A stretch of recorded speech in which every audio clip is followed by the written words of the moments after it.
Hello friends, welcome to Leaders Space Academy. आज के इस वीडियो में हम समझेंगे आइडियल ट्रांसफार्मर होता क्या है, इसकी क्या क्या प्रॉपर्टीज़ होती है, क्या क्या एट्रीब्यूट्स होते हैं। तो स्टार्ट करते हैं आज का वीडियो। तो दोस्तों, आइडियल ट्रांसफार्मर होता क्या है? आइडियल नाम से ही क्लियर है कि आइडियल है, इसमें किसी भी प्रकार के कोई लॉसेस नहीं होंगे। जो हमारा प्रैक्टिकल ट्रांसफार्मर होता है उसमें बहुत सारे लॉसेस होते हैं, लेकिन आइडियल क्या है? आइडियल कोई चीज़ होती नहीं है, ये तो सिर्फ हम मान के चल रहे हैं कि ऐसे कुछ होगा। आइडियल कंडीशन हम लेके चलेंगे। आइडियल कंडीशन इसलिए पढ़ना पड़ता है क्योंकि अगर आपको पता है, आइडियल चीज़ें पता रहेगी जब भी आप उसके तरह हमारा बना पाओगे चीज़ों को। ठीक है, तो आइडियल ट्रांसफॉर्म इसलिए पढ़ना पड़ रहा है क्योंकि हम प्रैक्टिकल ट्रांसफॉर्म को आइडियल की तरह बना सके। तो आइडियल ट्रांसफॉर्म में क्या बोला, एक चीज़ याद रखना है कि इसमें कोई भी लॉसेस नहीं होते। तो सबसे पहले हमको ये पता है कि ट्रांसफार्मर कहाँ कहाँ लॉसेस होंगे। तो ट्रांसफार्मर में कहाँ कहाँ लॉसेस होंगे, ये देखो। ट्रांसफार्मर होता क्या है, इसमें एक कोर होती है, ये हमारी क्या है, कोर है। ये कैसी होती है? लैमिनेटेड होती है, पतली पतली पत्तियों से बनती है। लैमिनेटेड क्यों होती है? क्योंकि इसमें एडी लॉसेस को मिनिमाइज करने के लिए हम इसको लैमिनेटेड बनाते हैं। इसके ऊपर क्या, दो वाइंडिंग लगी रहती है, एक प्राइमरी वाइंडिंग और सेकेंडरी वाइंडिंग। प्राइमरी वाइंडिंग वो वाइंडिंग होती है जो सप्लाई से कनेक्ट होती है, और जो सेकेंडरी वाइंडिंग होती है वो लोड से कनेक्ट होती है। अभी हम ये मान के चल रहे हैं कि जो हमारा आइडियल ट्रांसफार्मर है वो नो लोड पर है, मतलब यहाँ पर कुछ लोड नहीं लगा है, ये ओपन सर्किट है हमारा। यहाँ पर हमने एक वोल्टेज सोर्स लगाया जो कैसा है, साइनोसॉइडल है, एसी वोल्टेज सोर्स है। एसी वोल्टेज है तो ये एसी करंट देगा। अभी यहाँ पर क्या है, वाइंडिंग हम क्या माने, रेजिस्टेंस जीरो है। वाइंडिंग के अंदर रेजिस्टेंस अगर होगा तो वो लॉस करेंगे, आई स्क्वायर और लॉस। तो इसलिए आइडियल के केस में क्या होगा, दोनों में रेजिस्टेंसेस जीरो जीरो हो जाएंगे। तो पहला केस क्या होगा, R1 एंड R2, ये प्राइमरी, ये दोनों के रेजिस्टेंस क्या होंगे, आपके जीरो हो जाएंगे, जिससे आपके आई स्क्वायर लॉसेस क्या हो जाएंगे, जीरो हो जाएंगे। तो यहाँ से जब हमारी करंट गई तो यहाँ पर क्या होगा, ये वाइंडिंग में फ्लो होंगी, तो ये क्या बनाएंगे, मैग्नेटिक फील्ड बनाएंगी, जिसके कारण हमारे ये मैग्नेटिक ये फ्लक्स जो है वो फ्लो होगा और ये प्राइमरी से जाके सेकेंडरी में जाएगा। ठीक है, अभी ये फ्लक्स अगर बना रहा है तो कुछ फ्लक्स क्या हो सकता है, इधर फ्लो हो सकता है, लेकिन आइडियल के केस में क्या है, ये फ्लक्स जीरो रहता है। इस फ्लक्स को हम क्या बोलते हैं, लीकेज फ्लक्स, जो लीक हो जाता है। मतलब हम चाह रहे हैं कि जो पूरा फ्लक्स है वो यहाँ जनरेट हो और इधर सेकेंडरी में लिंक हो जाए, है ना। तो वही होता है यहाँ आइडियल ट्रांसफॉर्मर में, कुछ भी लीक नहीं होता। तो हम दूसरा क्या लिखेंगे, लीकेज फ्लक्स जीरो होगा, यहाँ पर कुछ लीकेज नहीं होगा। ठीक है, तो पहला क्या है, रेजिस्टेंसेस इसमें जीरो कर दिया, लीकेज कुछ भी नहीं होगा आपका इसका। तीसरा है, कोर के अंदर जो लॉसेस होते हैं, है ना, तो कोर हमारी ऐसी होंगी जो फ्लक्स के मार्ग में कुछ रुकावट उत्पन्न नहीं कर रही, तो उसको हम क्या बोलते हैं, उस प्रॉपर्टी को क्या बोलते हैं, परमिएबिलिटी बोलते हैं। तो परमिएबिलिटी क्या होती है, वो बताती है कि कितने इजीली हमारा फ्लक्स मटेरियल में से फ्लो हो जाएगा। तो ये इसकी परमिएबिलिटी क्या होती है, वो क्या होती है, इनफाइनाइट होती है। अगर परमिएबिलिटी इनफाइनाइट और रिलक्टेंस आपका क्या हो जाएगा, जीरो हो जाएगा। कैसे, रिलक्टेंस क्या होता है, L अपॉन म्यू है। म्यू यहाँ से क्या इनफाइनाइट है, तो आपका रिलक्टेंस क्या हो जाएगा, जीरो हो जाएगा। तो ये होता है। तो आपका तीसरा हमने क्या पॉइंट देखा कि इसकी जो परमिएबिलिटी है वो क्या है, इनफाइनाइट है। और जो इसकी कपलिंग रहती है, प्राइमरी और सेकेंडरी में कपलिंग कैसी रहती है, परफेक्ट कपलिंग रहती है। और इसमें जो BH कर्व है, BH कर्व क्या होता है, किसी भी मैग्नेटिक मटेरियल का BH कर्व, ये H रहते हैं मैग्नेटिक फील्ड स्ट्रेंथ और B क्या है, फ्लक्स डेंसिटी। तो इनके बीच जो कर्व बनता है वो कैसा बनता है, लीनियर बनता है, जिसके कारण कुछ भी हमारा हिस्टेरिसिस यहाँ पर नहीं होता है। तो ये हमारी प्रॉपर्टीज़ है किसकी, आइडियल ट्रांसफार्मर की, जो मैंने यहाँ पर पूरा लिख दिया है। आप इसका नोट्स बना सकते हो। पहला क्या, वाइंडिंग रेजिस्टेंसेस जीरो होंगे, कोई लीकेज नहीं होगा इसमें। फिर परमिएबिलिटी इसकी इनफाइनाइट होंगी, जिसके कारण और क्या, रिलक्टेंस जीरो हो जाएगा आपका। कोर लॉसेस, जो हिस्टेरिसिस और एडी करंट लॉसेस क्या होंगे, आपके जीरो होंगे। कोर में कोई भी प्रकार का कोई लॉस नहीं होगा। और दूसरा आपका लास्ट है, आपका जो BH कर्व वो कैसा होगा, लीनियर BH कर्व होगा। तो ये था हमारा आइडियल ट्रांसफार्मर, जिस प्रॉपर्टी हमने देखी। अब देखते हैं EMF इक्वेशन हम इसको डिराइव करते हैं। तो दोस्तों अब देखते हैं EMF इक्वेशन इसकी। तो EMF इक्वेशन हम कैसे निकालेंगे, देखो, जो हमारा जो सप्लाई हमने लगाई है प्राइमरी में हमने क्या लगाया, सप्लाई लगाई। ये कैसी है, AC सप्लाई है, यहाँ पर कोई रेजिस्टेंस नहीं है। तो ये जो हमारी यहाँ पर जो हमारी करंट सप्लाई से होगी, ये भी कैसी होंगी, आपकी साइनोसॉइडल होंगी। और यहाँ पर ये क्या है, एक प्योर इंडक्टर आपको दिख रहा है। तो ये जो V1 और ये हमारी जो है, ये नो लोड करंट है, आई म्यू क्या आपकी, नो लोड करंट, क्योंकि हमारा कुछ लोड नहीं लगाया, तो ये आई म्यू करंट फ्लो हो रही है। जब ये करंट कोर में फ्लो होंगी, ये प्राइमरी वाइंडिंग में फ्लो होंगी, तब क्या होगा, यहाँ पर फ्लक्स जनरेट होगा जो हमारा फाई होगा। ठीक है, तो अभी ये देखते हैं, अब ये फाई कितना होगा, ये कौन, अभी फाई होने के कारण क्या हो रहा है, ये क्या है, अल्टरनेटिंग इन नेचर है। अल्टरनेटिंग होने के कारण क्या, फ्लक्स चेंज हो रहा है, लिंक कॉइल से जो लिंक फ्लक्स है वो चेंज हो रहा है, जिसके कारण यहाँ पर क्या इंड्यूस हो जाएगा, EMF, जिसकी ये जो डॉट है उस पर क्या रहेगा, पॉजिटिव पोलैरिटी। यहाँ पर E1 इंड्यूस हो रहा है। तो E1 कितना होगा, तो ये हमको किसने बताया था, फैराडे ने बताया था। फैराडे के नियम से क्या होगा, E1 बराबरी से आपका कितना होगा, -N1 d phi by d t. जो हमारा प्राइमरी में जो फ्लक्स है वो कितना है, डी फाई है, तो चेंज इन फ्लक्स कितना होगा, d phi by d t. N one क्या है, प्राइमरी का टर्न्स है। चूंकि हमारी जो करंट है वो साइनोसॉइडल है, तो हमारा फ्लक्स भी क्या होगा, साइनोसॉइडल होगा, और दोनों क्या होंगे, सेम फेज में होंगे लगभग। तो फाई बराबर से होगा phi m sine omega t. अभी हम फाई की जगह क्या रखेंगे, यहाँ पर फाई एम रख देंगे, तो ई वन क्या आएगा, minus N one d by d t phi m sine omega t. अभी क्या करेंगे, फाई एम कॉन्स्टेंट है तो इसको बाहर निकालेंगे, और ये इसका साइन ओमेगा टी का डिफरेंशिएशन कितना होता है, cos omega T, cos omega T, और ओमेगा टी का करेंगे तो ओमेगा यहाँ पर आ जाएगा। ओमेगा को क्या लिख सकते हैं हम, 2 पाई एफ, तो ये आपका क्या हो जाएगा, minus N one phi m 2 pi f cos omega t. ठीक है, अभी हमको क्या करना है, दोनों का कंपैरिजन करना है, फाई और इसका। तो हम क्या करेंगे, कॉस ओमेगा टी को क्या लिख सकते हैं, तो 90 माइनस थीटा, तो ये हो जाएगा minus N one phi m, इसको हम सामने लिख देते हैं, तो हमारे यहाँ से हो जाएगा 2 pi phi M N one F sine 90 minus theta pi by 2 minus omega T. ये माइनस को अगर हम अंदर ले जाएंगे, यहाँ पर जो माइनस लगा उसको अंदर ले जाएंगे, तो क्या होगा, 2 pi phi M N one F, और ये आपका क्या हो जाएगा, sine omega T minus pi by 2।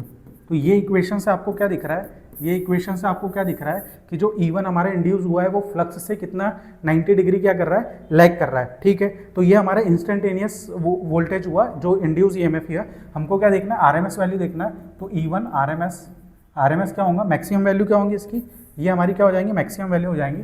तो ये हो जाएगा 2 pi F phi M N one divided by root 2, क्या है, E max divided by root 2, तो यहाँ से हो जाएगा, तो इसको हम लिख सकते हैं root 2 pi F phi M into N one, और यही होता है हमारा 4.44 F phi M into N one.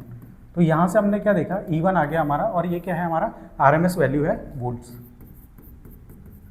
तो ये हमारा E1 की इक्वेशन है। सिमिलरली हम E2 भी निकाल सकते हैं, तो E2 बराबरी से क्या होगा आपका, माइनस N2। फ्लक्स तो हमारा दोनों में सेम है, आइडियल ट्रांसफॉर्मर है ना, तो दोनों में फ्लक्स क्या होगा, सेम होगा। तो सिमिलरली हमारी जो यहाँ की E2 की इक्वेशन आएंगी वो भी क्या आएंगी, 4.44 F phi m, just change क्या रहेगा, N1 की जगह हो जाएगा आपका N2। तो ये हमारे पास दो इक्वेशन आ जाएगी E1 और E2 की। अभी यहाँ पर क्या होगा, सेम वो E2 भी जो होगा सेम यहाँ पर होगा कि वो पाई बाई 2 लैगिंग करेगा, तो E2 की इक्वेशन यहीं से सेम रहेगी, बस यहाँ पर चेंज क्या होगा, N2 हो जाएगा यहाँ पर। तो E2 हमारे पास सेम आ गया। अभी ये दोनों को इक्वेशन नंबर 1 दे देंगे, इक्वेशन नंबर 2, तो 1/2 करेंगे हम, तो क्या आएगा आपका, E1 डिवाइडेड बाई E2 बराबर होता है हमारा, यहाँ से सब कैंसिल हो जाएगा, N1 डिवाइडेड बाई N2, और यही हमारा क्या है, टर्न्स रेशो।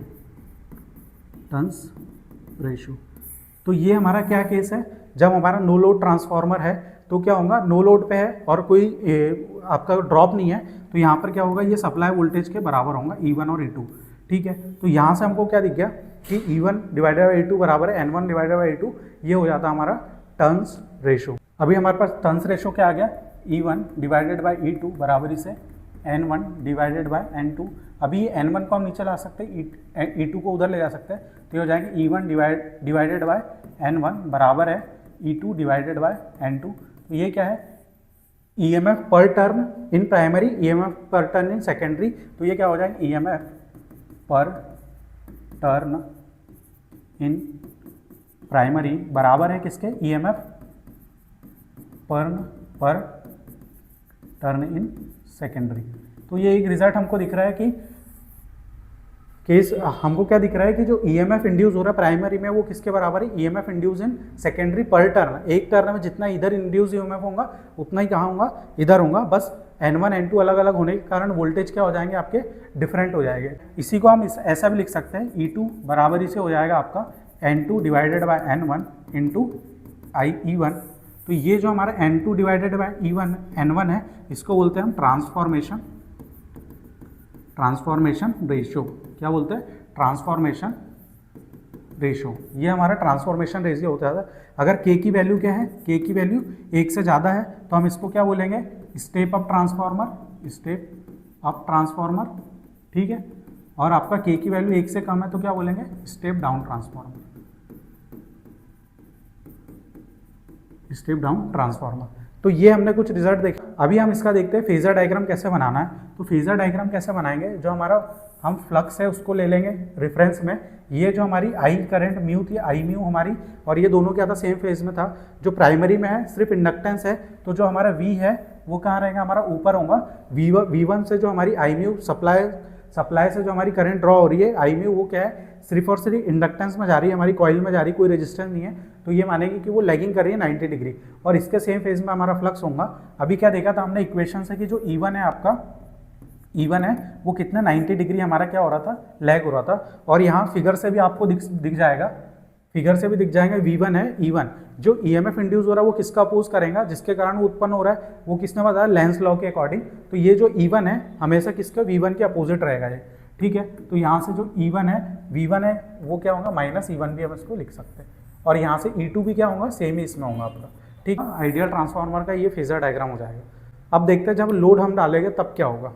अभी हमने देखा कि जो हमारा आइडियल ट्रांसफार्मर है वो नो लोड पर थे, तब हमने उसका फेजर डायग्राम बनाया। अभी देखेंगे अगर हम लोड इस पर डाल देते हैं, और कैसा लोड डाला हमने, इंडक्टिव इन नेचर, तब क्या होगा। अभी जैसे हमने लोड डाला तो यहाँ पर जो हमारी करंट फ्लो होना चालू हो जाएगा I2 फ्लो होने से क्या होगा कि यहाँ पर एक MMF जनरेट होगा, MMF बोले तो स्टार्ट फ्लोइंग, और यहाँ पर एक MMF जनरेट होगा N2I2, ठीक है, उसको हम बोलेंगे सेकेंडरी MMF। ये क्या करेंगे कि यहाँ पर एक अपोजिट फ्लक्स जनरेट करेंगे, जो हमारे मेन फ्लक्स को क्या करेंगे, रिड्यूस करने की कोशिश करेंगे।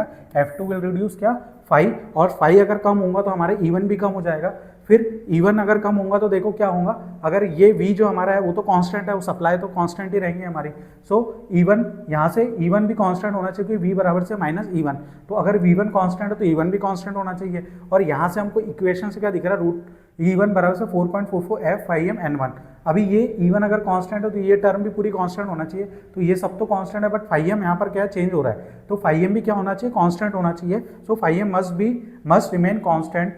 तो अगर ∅m कांस्टेंट होना चाहिए तो क्या, कैसे होंगी, तो उसको ∅m को कांस्टेंट रखने के लिए इसके इफेक्ट को, सेकेंडरी MMF के इफेक्ट को न्यूट्रलाइज करने के लिए सप्लाई से एक एडिशनल करंट ड्रॉ होंगी, वो होंगी हमारी I1 डैश, जो क्या करेंगी, ये MMF को बैलेंस करेंगी। मतलब ये जो MMF है फाई को रिड्यूस करने जा रहा है, उसको काउंटर करेंगी, कौन सी, हमारी I1 डैश N1। तो हमारी I1 डैश क्या होंगी, load component of primary current. तो अगर हम I1 डैश हमारी एडिशनल ड्रॉ हो रही है तो क्या होगा, I1 बराबर से क्या होगा, I mu plus I1 dash, ये नो लोड के केस में है, और लोड के केस में I1 डैश एडिशनल हमारी ड्रॉ होंगी, ठीक है। अगर हमारी I म्यू 0 है तो यहाँ से क्या हो जाएगा, I1 डैश, I म्यू अगर हमारी 0 है, I म्यू अगर हमारी 0 है तो ये हो जाएगा I1 बराबर से I1 डैश, ठीक है। तो यहाँ से हमारा जो MMF बैलेंस कंडीशन आएगी I1 N1 is equal to I2 N2, और यहाँ से हमारे निकल के आएगा I2 बराबर से N2 अपॉन N1, ठीक है। तो ये हमारी एक और कंडीशन हमारी निकल के किससे आ रही है, MMF बैलेंस कंडीशन से निकल के आ रही है। अभी देखते हैं कि इसका फेजर डायग्राम हम कैसे बनाएंगे। तो लोड अभी क्या है कि हमारे यहाँ पर फाई है, तो ये I म्यू है, ये V1 है आपका, और ये आपका है E1 और E2, ठीक है। तो E1 और E2 क्या रहेंगे आपका, सेम रहेंगे, E1 और E2। हमने बोला इंडक्टिव लोड है, तो जो हमारी करंट है I2 क्या रहेंगी, फाई एंगल से लैग करेंगी, तो ये हमारी मान लिया फाई एंगल से लैग कर रही है, ठीक है। अभी क्या बोला कि जो प्राइमरी से एक करंट और एडिशनल ड्रॉ होंगी जो इसको काउंटर करेंगी, मतलब इसके रिवर्स में हमको एक करंट लेना पड़ेगा, तो ये हमारी क्या हो जाएंगी, I1 डैश, ये I1 डैश हो जाएगी।